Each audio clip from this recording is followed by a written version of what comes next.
বিসমিল্লাহির রহমানির রহিম। সুপ্রিয় দর্শক শ্রোতা মণ্ডলী, আসসালামু আলাইকুম ওয়া রাহমাতুল্লাহ। আজ আমরা আপনাদের নিয়ে চলেছি এক ঐতিহাসিক সফরে, যেখানে ইতিহাস কাহিনী আর কল্পনার মিশ্রণে এখনও কান্না শোনা যায় রাজকন্যা অভয়ার।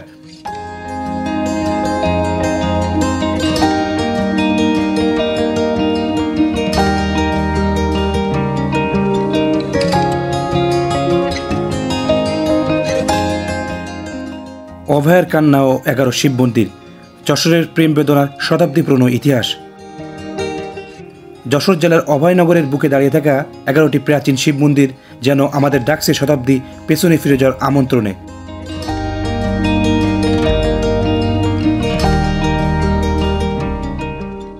আজকের পর্বে আপনারা জানতে পারবেন রাজকন্যা অভয়ার অষ্টভেজা গল্প, 1745 সালের প্রকৃতি, 11টি শিব মন্দিরের গঠন, স্থাপত্য, মিথ, দর্শনার্থীদের অভিজ্ঞতা এবং ভয়ঙ্কর এক গুজব, রাতের বেলায় এখনও কেন কান্না শোনা যায় এ সম্পর্কে।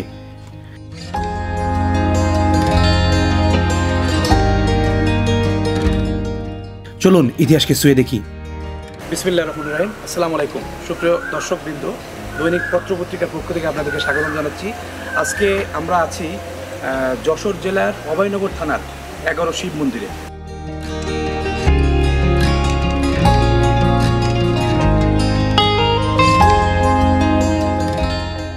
নিঃসঙ্গ এক জায়গায়, যেখানে নদীর নরম ঢেউ যেন গতকালের কথা মনে করিয়ে দেয়, যেখানে প্রতিটি শিলার ফাটলে, প্রতিটি বাতাসের ঝাপটায় এক মহাকাব্য লুকিয়ে আছে, যেখানে দাঁড়িয়ে থাকা 11টি শিব মন্দির যেন চিরকালীন সাক্ষী।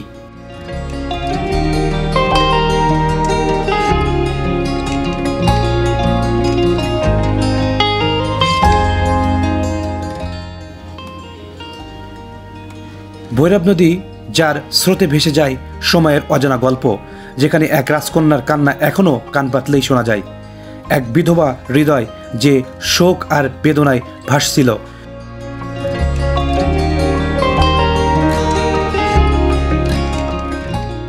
সে শিব মন্দিরের গায়ের প্রতিটি ইটের মাঝে আজও জীবন্ত। এদের মাঝে লুকিয়ে আছে ইতিহাসের ভাষা, যার প্রতিটি রেখা আজও বলে এখানে ছিল এক মহাকাব্যিক ভালোবাসা, এক অসমাপ্ত যাত্রা।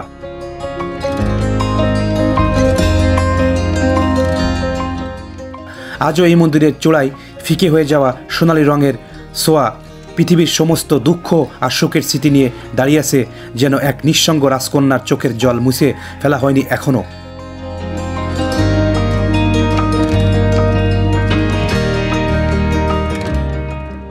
এই 11টি মন্দির কেবল পাথরের স্তম্ভ নয়, এরা যেন এককালের হৃদয়ের প্রতিধ্বনি, এক নিঃসঙ্গ গল্পের অংশ,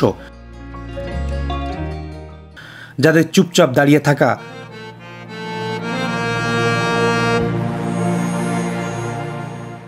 তারা এখনো বলে আমরা এখানে আছি, আমাদের মাঝে ইতিহাস বয়ে যাচ্ছে, আর একদিন এই নদী আমাদের গল্প বলে যাবে।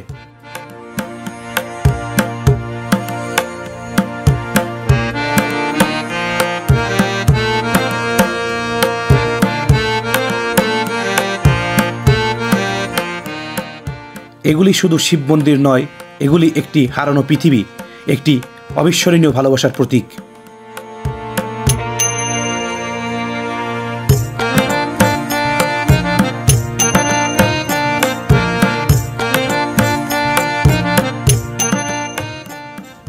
যশোর জেলার মহাসড়কের মাঝামাঝি স্থানে নোয়াপাড়া বাজার।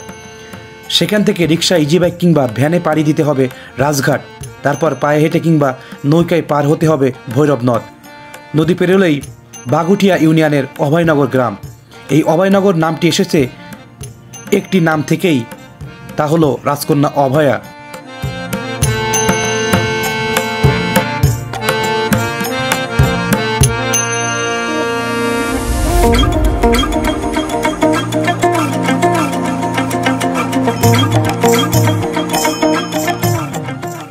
শতাব্দী আগে যশোরের রাজা নীলকণ্ঠ রায়ের একমাত্র কন্যা ছিলেন অভয়া।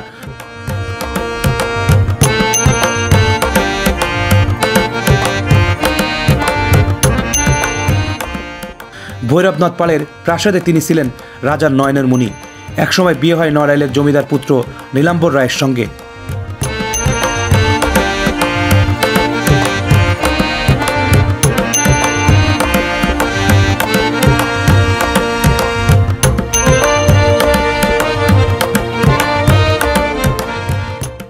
প্রেম, সংসার আর সুখে থাকা সব কিছুই হঠাৎ থেমে যায়। স্বামী নীলাম্বর এক দুরারোগ্য রোগে মারা যান। অভয়া ফিরে আসেন তার বাবার বাড়িতে বিধবা হয়ে। হিন্দু সমাজে তখনও বিধবাদের পুনর্বিবাহের সুযোগ ছিল না।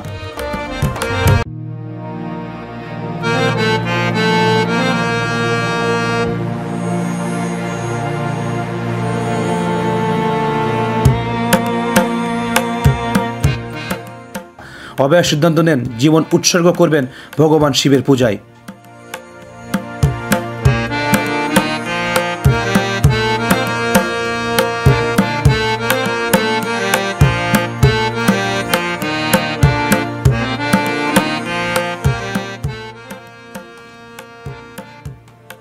পিতাকে অনুরোধ করেন তার জন্য কিছু মন্দির নির্মাণ করতে।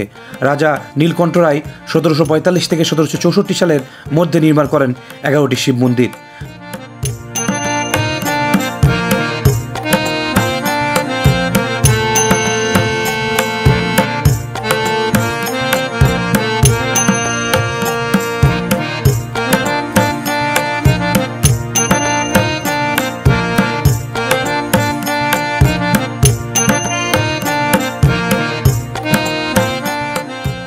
ষাট একর জায়গা জুড়ে দাঁড়িয়ে থাকা এই মন্দিরগুলো আজও ঐতিহাসিক সাক্ষী।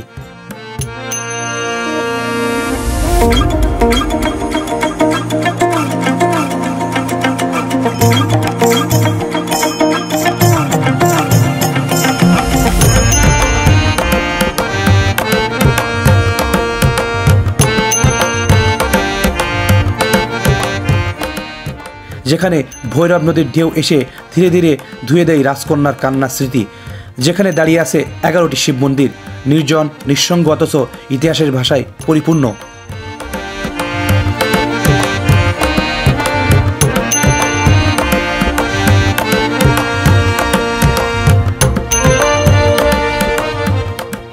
এই মন্দিরগুলো শুধু পাথরের স্তম্ভ নয়, এরা যেন একটি হারানো পৃথিবীর স্মৃতি, এক বিভেদহীন ভালোবাসার নিঃসঙ্গ সাক্ষী।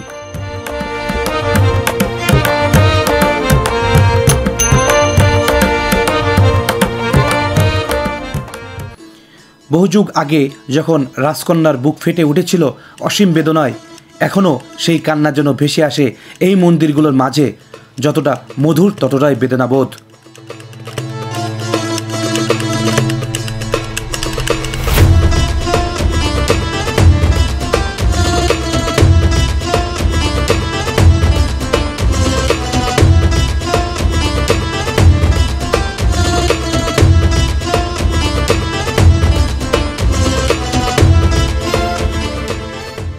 ভৈরব নদীর স্রোতের সাথে প্রতিটি ঢেউ যেন কেঁদে ওঠে, যেন সেসব কান্না আজও মুছে যায়নি, আজও অনুপস্থিত নেই।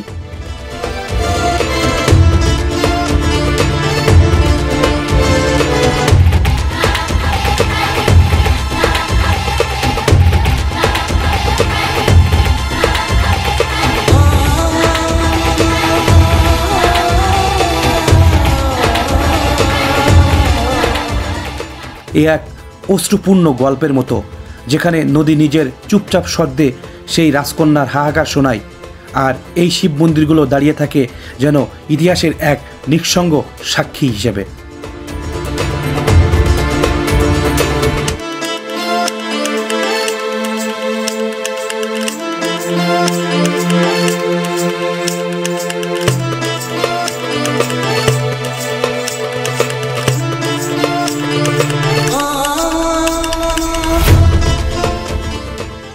যারা যেসব বেদনা আর ভালোবাসার কথা বলছে, তবে নিঃশব্দে এবং খুব নিঃসঙ্গভাবে।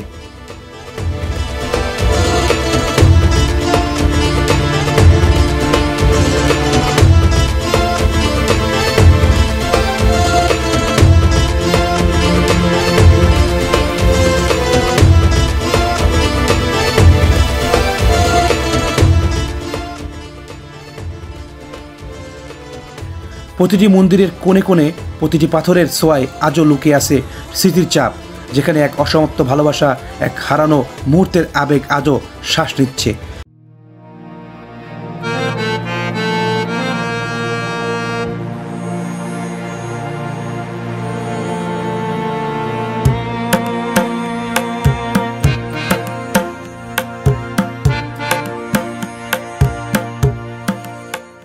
এই মন্দিরের অন্ধকার কোণে গোপন কক্ষে আজও তারা এক রাজকন্যার চোখের জল খুঁজে পায়। যতটুকু ছিল দুঃখ তার চেয়ে ছিল বেশি আশা। এই 11টি মন্দির শুধু শিবের নয়, এরা যেন রাজকন্যার, যিনি বেদনায় ছিন্ন ভিন্ন হয়ে চলে গিয়েছিলেন। তবে এই মন্দিরের প্রতিটি ইট, প্রতিটি রেখায় তার স্মৃতি আজও চিরকাল বেঁচে আছে এবং থাকবে।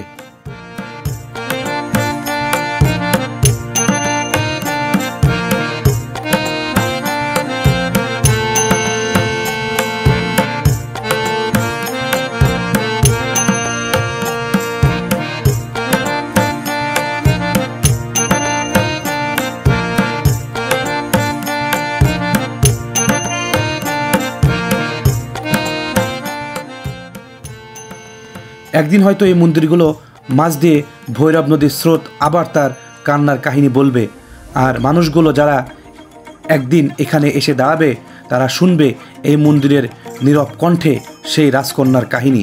যতটা বিষাদ ততটাই প্রেম আর ইতিহাসের অমলিন স্মৃতি।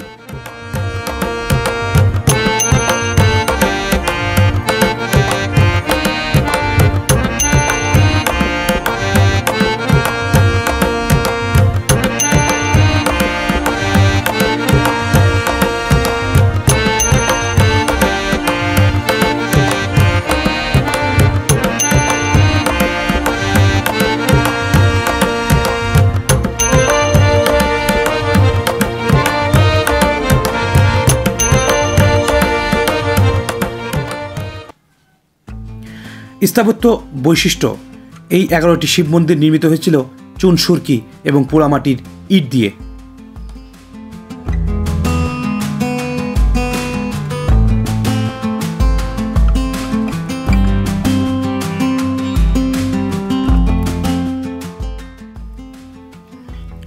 মাটির ফলকে খচিত কারুকাজ, খিলানকৃত দরজা এবং পদ্মফুলের কারুকাজ এখনও শোভনীয় এবং শোভা পাচ্ছে।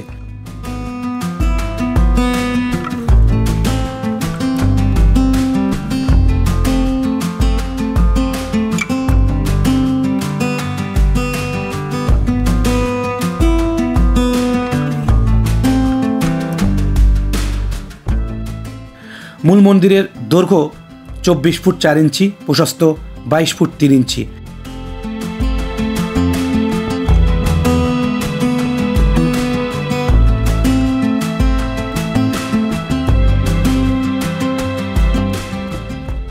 দেওয়ালের পুরুত্ব 3 ফুট 4 ইঞ্চি। খিলানযুক্ত প্রবেশ পথ, পোড়ামাটির কারুকাজ, একাধিক স্তরের নির্মিত ছাদ, মাঝখানে উঠান, পাশে আরও 10টি উপমন্দির।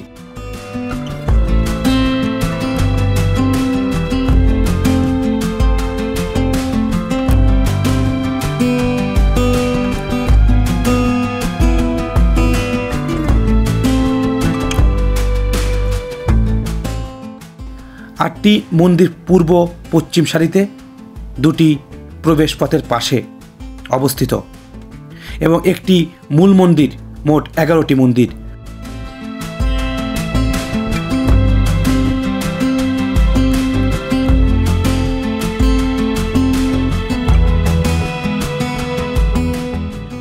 প্রতিটি মন্দিরের দেওয়ালে পোড়ামাটির কাজ, পদ্মফুল, গজ, নৃত্যরত নারী চিত্র, দেবদেবীর স্মৃতি, সব কিছুই যেন হারিয়ে যাওয়া শিল্পের ছাপ।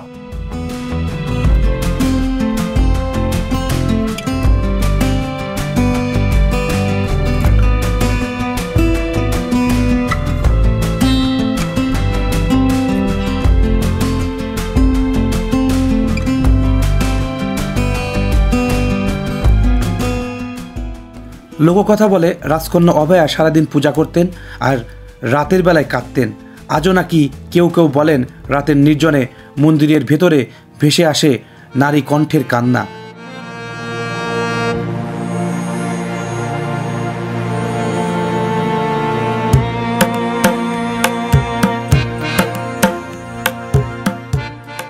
বিজ্ঞানের ব্যাখ্যা দিতে চায় না, তবে বিশ্বাসীরা ভাবে এটা হয়তো অভয়ারই আত্মা। খুলনার শিববাড়ি থেকে আগত অমল রায় বলেন, প্রতিবার পূজা দিতে আসি, কিন্তু সমস্যা অনেক, নিরাপত্তা নেই, বিশ্রামের জায়গা নেই, পানির সুব্যবস্থা নেই এখানে। এগুলোর দিকে প্রশাসনের খেয়াল রাখা উচিত।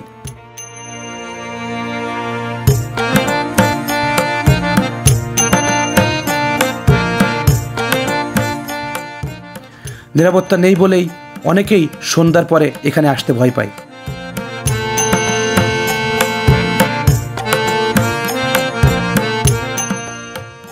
নারী দর্শনার্থীরা বলেন, টয়লেট না থাকায় আমাদের বিপাকে পড়তে হয়। 2014 সালে বাংলাদেশ প্রত্নতত্ত্ব অধিদপ্তর এগিয়ে আসে।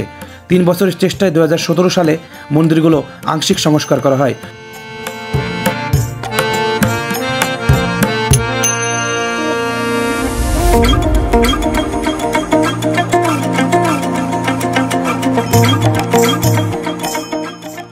তবে দুঃখজনকভাবে 11টি শিব মন্দিরের মূল শিবলিঙ্গ চুরি হয়ে গেছে। এখন কেবল একটি শিবলিঙ্গ আছে মূল মন্দিরে।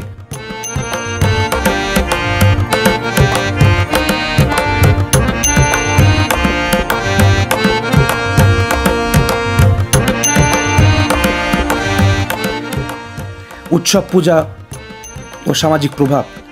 প্রতি বছর মাঘ মাসে শিবরাত্রি উপলক্ষে এখানে একটি বৃহৎ হিন্দু ধর্মীয় উৎসব অনুষ্ঠিত হয়। আসেন হাজার হাজার ভক্ত। বিশেষ করে যশোর, খুলনা, নড়াইল, সাতক্ষীরা অঞ্চল থেকে লোক চলে আসেন এখানে।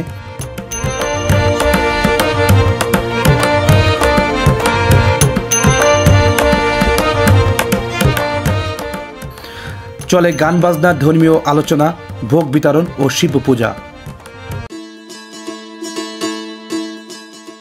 এ উৎসব এলাকার অর্থনীতিতেও প্রভাব ফেলে। স্থানীয় লোকেরা এখানে দোকান বসান এবং অনেক পর্যটন এখানে আসেন। এটি শুধু একটি ধর্মীয় মিলন মেলাই নয়, বরং এটি হয়ে উঠেছে গ্রামীণ সমাজের সাংস্কৃতিক ঐতিহ্যের অংশ। ট্যুরিস্টের জন্য কিছু গাইড। কিভাবে যাবেন? খুলনা বা যশোর থেকে বাসে নওপাড়া বাজার, সেখান থেকে ইজি বাইক বা ভ্যানে রাজঘাট নদী পার হয়ে পায়ে হেঁটে যেতে পারবেন মন্দিরে।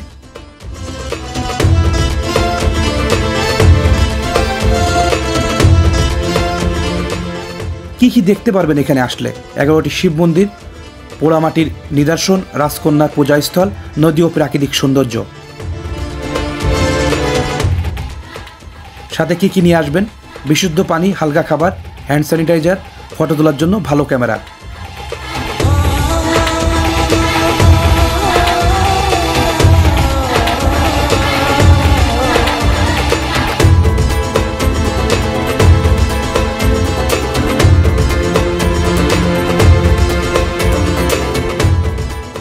ভৈরব নদীর পাশে দাঁড়িয়ে থাকা 11টি শিব মন্দির আজও যেন অভয়ার স্মৃতির পাথর। এটা শুধু স্থাপত্য নয়, এক কান্না, ভালোবাসা এবং পূজার ইতিহাস।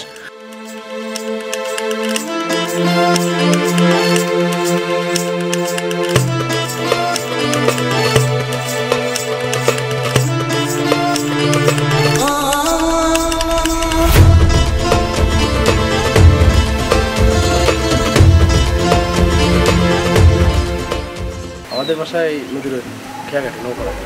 খেয়াঘাট নওপাড়া। হ্যাঁ। আপনি কি আগে কখনো আসছেন এখানে নাকি আজকে? আশা পড়ছে আগে, আমাদের এলাকার মধ্যেই তো পড়ে, এই জন্য আশা পড়ছে আগে। তাহলে তো আপনি এখান সম্পর্কে জানেন। যদি এখানে একটু ঐতিহ্য সম্পর্কে বলতেন। হ্যাঁ, ঐতিহ্য এটা মনে করেন একটা মানে যতটুকু যা শুনেছি বাবুদের মুখে, এটা আপনার অভয়া নামে একটা রাজকুমারী ছিল, তার জন্য নাকি 11টা শিব মন্দির বানানো হয়েছে। এরকম কিছু শোনা গেছে। দর্শক, আপনিও একদিন ঘুরে আসুন এই মন্দির থেকে, অনুভব করুন ইতিহাস, কান্না, এক নিঃসঙ্গ রাজকন্যার পূজাময় জীবন।